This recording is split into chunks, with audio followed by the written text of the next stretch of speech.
Bonjour à tous, on se retrouve aujourd'hui pour une nouvelle vidéo et ce sera un point lecture où je vais vous présenter deux audiolivres et deux livres papier.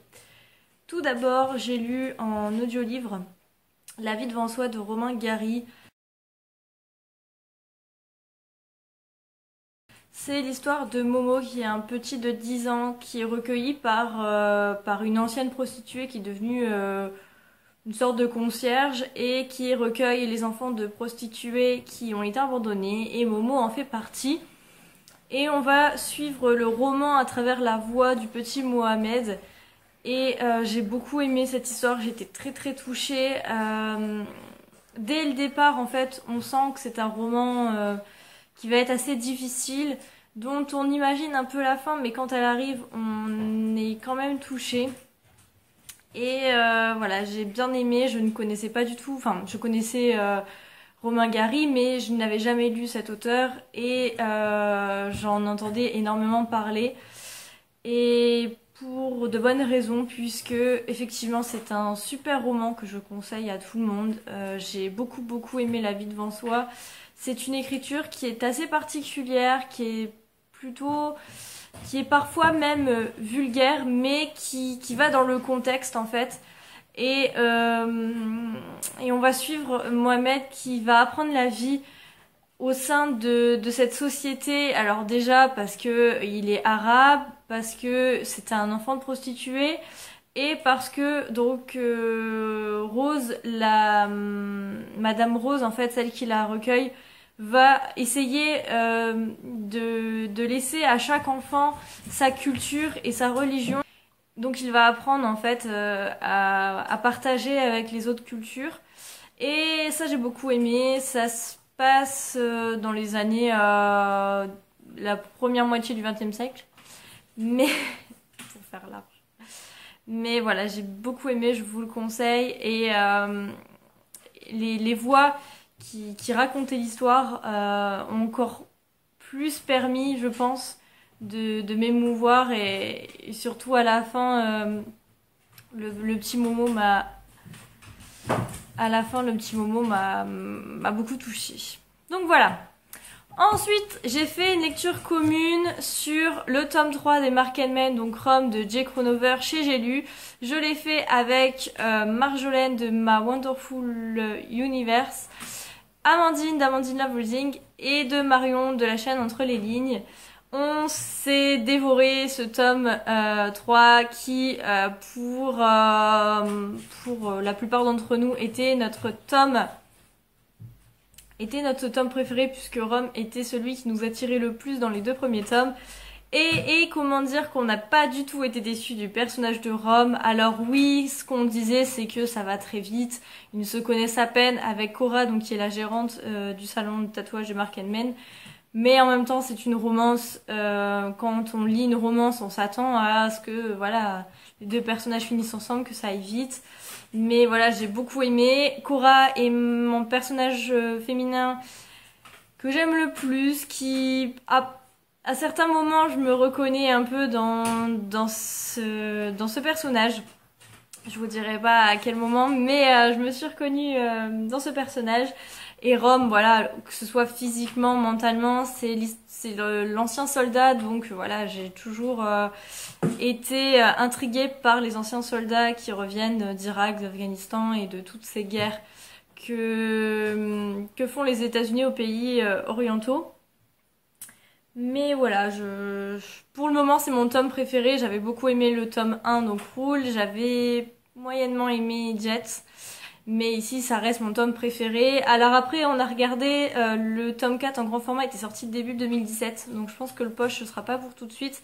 Mais voilà, on s'est gardé cette lecture commune. On sait que dès qu'il sera arrivé en poche, on se le fera. Sachant que là, ça sera Nash, il me semble, avec l'infirmière. Donc hâte de découvrir aussi ce roman. Donc voilà. Alors, une très bonne série, très bonne saga roman je trouve. J'aime bien l'écriture de Jay Cronover. Après c'est de la romance assez classique, donc si vous aimez pas la romance, faut passer. Mais je pense que pour ceux qui aiment bien de romance de temps en temps, la saga des Mark & Men peut vous plaire. Ensuite en audio-livre, j'ai écouté Yéna de Gilles Vincent, qui est un thriller qui est publié chez Gigal, les éditions Gigal il me semble. En papier. Ici, on va retrouver Sébastien Touraine, qui est un détective privé qui s'est coupé du monde depuis 4 ans. Il y a 4 ans, il y a une petite fille prénommée Camille qui est montée dans une camionnette après l'école et qui a disparu. On n'a eu aucune nouvelle, aucune rançon, il n'y a aucune piste pour retrouver cette petite fille. Et en fait, Sébastien Touraine va apprendre que Camille n'est pas la seule petite fille, ils sont 3, il me semble, en plus. Sont de 3 ou 4 en tout, je ne sais plus exactement. Et il va se rapprocher ainsi de sa compagne, donc la commissaire Aïcha Sadia, pour pouvoir enquêter, sachant que le prédateur, le kidnappeur en fait, a pris pour cible aussi Sébastien Touraine et il va ainsi mettre sa vie et celle de ses proches en danger pour essayer de retrouver les petites filles si elles sont encore vivantes et surtout le prédateur. J'ai beaucoup aimé cette histoire. Je m'attendais à rien, on va dire, pour être honnête. C'était un livre dont la couverture, en fait, m'attirait énormément. Ça me faisait penser un peu à la poupée Chucky. Mais voilà, je ne connaissais rien, j'avais même pas lu le résumé, je savais même pas de quoi ça parlait. Et j'ai commencé à l'écouter dans la voiture. Et ça m'a tout de suite accroché, on se retrouve tout de suite dans les quartiers de Marseille, avec cette violence, avec tout ce réseau aussi de pédophilie. Et l'auteur décrit très bien, je sais pas s'il y a un passé de policier ou de métier en fait dans ce corps-là, mais en tout cas c'est très bien décrit je trouve. Le personnage de la commissaire Aïcha est juste exceptionnel, c'est une femme comme j'aime. Après, le personnage de Sébastien m'a énormément touchée. C'est un personnage qui est très marqué par la vie et notamment par cette affaire, puisque depuis 4 ans, il est hanté par cette affaire. Et ça va le toucher personnellement. En plus des petites filles qui disparaissent, il va y avoir des choses dans sa vie qui vont être touchées par cette affaire, puisque Sébastien se rapprochait au fur et à mesure de ce prédateur. Et donc en fait pour le punir il s'attaque à ses proches et à lui. C'est pas un coup de cœur mais c'est pas loin. En fait tout au long du roman il y a eu de l'action, ça a bougé, c'était vraiment on avait juste envie de l'écouter. En général je l'écoute que dans la voiture les audiolivres. J'écoute rarement chez moi et là en fait j'avais tellement envie de l'écouter parce que ça tombait un week-end et en fait bah, le week-end, je prends rarement la voiture et souvent c'est pour faire des longs trajets pour le travail que j'écoute. Et j'avais tellement envie que, bah voilà, une après-midi, je me suis mis à remettre mon audiobook pour essayer d'avancer. Donc c'est vraiment que j'avais envie d'avoir cette enquête. Et en fait, pour le dénouement, j'ai été alors pas déçue parce que c'est quand même un bon dénouement, il fallait trouver cette chute. Mais voilà, j'ai trouvé que le rythme retombait vers la fin, donc un presque coup de cœur mais pas vraiment un coup de cœur, mais j'ai beaucoup aimé cette enquête. En plus c'est un petit roman de 250 pages donc même pas. Donc si vous voulez un thriller, pourquoi pas. Par contre, âme sensible, s'abstenir puisque voilà, il y a beaucoup de pédophilie, des choses assez gore à certains moments. Alors moi ça me dérange pas parce que bon voilà, je suis habituée à lire des thrillers et c'est pas ce qui me dérange, mais si vous voulez commencer un thriller et que vous n'êtes pas trop friand des choses un peu dégoûtante et hard d'éviter ce roman. Par contre, pour ceux qui aiment le thriller et pour qui ça dérange pas, foncez, je pense que ça peut vous intéresser, vous pouvez aimer cette histoire. Séverine m'a dit que les personnages d'Aïcha et Sébastien étaient des personnages récurrents, donc je vais essayer de me renseigner pour avoir d'autres livres de l'auteur, puisque j'ai bien aimé cette plume, et je pense découvrir d'autres livres de l'auteur. Enfin, un thriller que j'ai bien aimé malgré que je l'ai traîné sur toute la semaine. Il s'agit de Rêver de Franck Tillier, donc chez Fleuve Noir. Ici on va retrouver Abigail qui est psychologue dans la police et qui en plus de ça est narcoleptique, donc elle s'endort à n'importe quel moment. Et elle peut même se mettre en cataplexie. C'est le fait en fait d'être consciente mais d'être paralysée, de plus pouvoir du tout bouger. Et Et en fait, ça va l'embrouiller un peu dans l'histoire puisque elle va plus savoir ce qui est du rêve ou de la réalité. Et même nous, des fois, en lisant, on ne sait pas, il faut se concentrer pour savoir si c'est le rêve ou la réalité. Donc voilà, j'ai bien aimé. Alors, il y a... au début, elle va être victime d'un accident de voiture où elle va perdre son père et sa fille. Et en fait, elle va pas comprendre parce que autant que son père et sa fille sont morts et dans un état déplorable, or elle a été retrouvée à côté de la voiture avec quelques égratignures, mais rien de fou, alors que la voiture a quand même percuté un arbre. Donc elle va essayer de se souvenir de ce qui s'est passé cette nuit-là, sachant qu'au moment de l'accident, elle était dans un sommeil profond, donc en fait, elle ne sait pas ce qui s'est passé. Et on va la suivre donc tout au long de cette enquête et on va essayer aussi de retrouver un tueur enfin un kidnappeur aussi puisqu'on ne sait pas si les enfants sont morts ou pas. Quatre enfants. Donc il les appelle numéro 1, numéro 4, c'est très original comme surnom et qui pareil en fait a une histoire particulière avec le sommeil.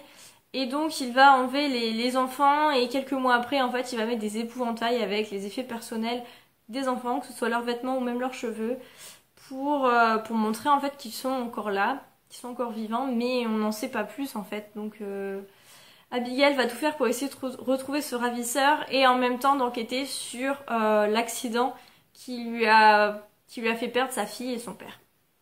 Donc comme je vous le disais, j'ai mis une semaine à lire parce que déjà j'avais mes autres lectures communes en même temps. Et puis avec le travail c'est assez compliqué. Et les grands formats j'ai du mal à le prendre dans mon lit le soir parce que c'est quand même assez lourd, surtout celui-là qui fait 600 pages. Voilà, j'ai eu du mal à le prendre le soir, donc en général je le lisais dans mon canapé la journée.